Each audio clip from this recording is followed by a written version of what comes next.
परसों रात को मैं हॉस्पिटल गया हुआ था, तो मेरे पास कॉल आया। मेरे साथ ही रहता है एक लड़का, जिसको भी ऐसे इस घटना का कुछ भी नहीं पता था। वो अपनी शॉप से आ रखा था पेट्रोल पंप की तरफ, तो उसका कॉल आया था कि 2 सवारी छोड़नी है सुजानगढ़। तो मैं बोला ठीक है, छोड़ दूंगा। फिर मैं घर पे आके वाइफ को ड्रॉप करके हम हॉस्पिटल गए हुए थे। ड्रॉप करके फिर वापस गया था, तो वहां से वो पीछे वाली सीट पे बैठ गए थे दोनों। और जिसका कॉल आया था और एक लड़का और साथ में था जो मेरे साथ ही रहता है, वो एक लड़का पीछे बैठ गया और आगे की तरफ एक लड़का बैठ गया। उनको मैं बोला आप दोनों चल लो, नाइट का टाइम है, 2 लड़कों को छोड़ना है, आपने फोन किया तो साथ में सेफ्टी रहेगी, नाइट का टाइम है। तो हम चले गए।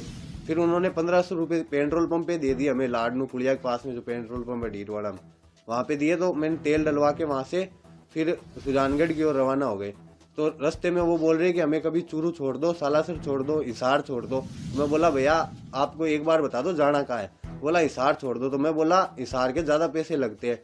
तो बोला 10, 15, 20 हज़ार लग जाए, हमें कोई दिक्कत नहीं है, आप छोड़ दो। तो मैं बोला भैया हमारे घर वाले अलाउ नहीं करते 10 बजे के बाद में। तो उनको फिर वो बोले ठीक है सुजानगढ़ की तरफ चलो, वहाँ से कोई साधन देखते हैं। मैं बोला भैया आप ट्रेन में चले जाओ। तो बोला हम ट्रेन में नहीं जाएंगे, हम आराम से जाएंगे बस में या टैक्सी में। तो फिर उनको एक बस दिख गई सुजानगढ़ बस स्टैंड पे, दिल्ली नोखा लिखा हुआ था उस पर। तो वहीं उन्होंने गाड़ी रुकवा ली और उसी बस की तरफ वहाँ कंडक्टर से बात करने लग गई कि हमें हिसार जाना है।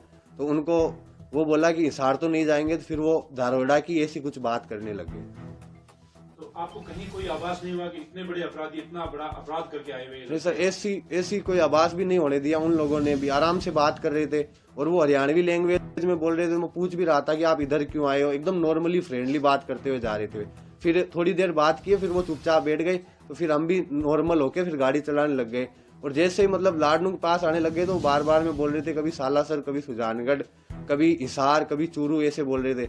तो फिर हमने वहीं सुजानगढ़ में ड्रॉप कर दिया था उनको। आपको कब पता चला कि वो इतने बड़े अपराधी थे? सर जब दूसरी मैं रात को आया था, लेट आ गया, 11:30 हो गए थे आते आते। तो दूसरे दिन जब मैं उठा था तो हमारे शॉप पे कोई नहीं गया था। तो मैं बोला गए क्यों नहीं। तो बोला आज मार्केट बंद है, किसी का हत्याकांड हुआ है वहाँ पे। तो मैंने न्यूज़ देखी थी, वीडियो देखे थे स्टेटस पे। तो स्टेटस को जैसे जूम किया ना तो मुझे लगा कि ये तो रात वाले लड़के हैं जिनको ड्रॉप किया था। तो फिर मैंने अपने घर पे बताई थी सारी घटना की ऐसा हुआ था और इनको मैं ड्रॉप करके आया था। फिर घर वालों ने मुझे, कजन अंकल है उनके पास में भेजा था, तो वहाँ कोई नहीं था। फिर मैंने शाम के टाइम 6-7 बजे करीब अंकल को कॉल लगाया, मैं ऐसी बात है क्या करूं। तो उन्होंने बोला कि पुलिस की हेल्प करनी चाहिए, तुझे थाने में चला जा सीआई साहब के पास में।